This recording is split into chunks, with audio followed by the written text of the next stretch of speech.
అందరికీ నమస్కారం. నేను మీ విశ్వం. ఈరోజు మీ అందరికీ ఓ కొత్త కథ చెప్పబోతున్నాను. రామాపురం అనే గ్రామంలో సీతయ్య అనే ఒక మతిమరుపు ఉండేవాడు.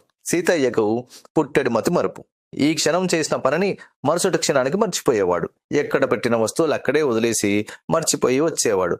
సీతయ్య భార్య అన్నీ దగ్గరుండి చూసుకోలేక నానాగచాట్లు పడుతూ ఉండేది. గుడికి పారాయణానికి వెళితే అక్కడ గొడుగో కండువానో మర్చిపోయి వచ్చేవాడు సీతయ్య. మళ్ళీ ఇంటి నుంచి ఎవరో ఒకరు వెళ్ళి ఆ వస్తువులు తీసుకొచ్చేవారు. అలా జరుగుతూ ఉండేది తంతు. భర్త మతిమరుపుతో విసిగిపోయిన సీతయ్య భార్య ఒకరోజు గట్టిగా చివాట్లు పెడుతుంది. భార్య చివాట్లు విని సీతయ్య మనసులో చాలా బాధపడతాడు.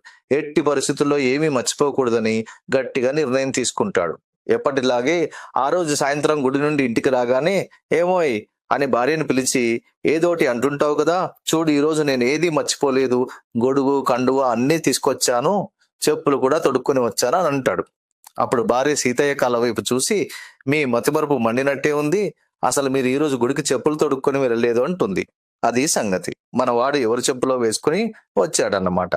అలా మతిమరుపుకు ముఖ్య కారణం విషయంపై శ్రద్ధ, ఆసక్తి లేకపోవడమే. ఇదే విశ్వంబరి విశ్వం మాట. ఈ మాటల్ని ముటగట్టుకోవాలంటే లైక్ చేయండి, సబ్స్క్రైబ్ చేయండి.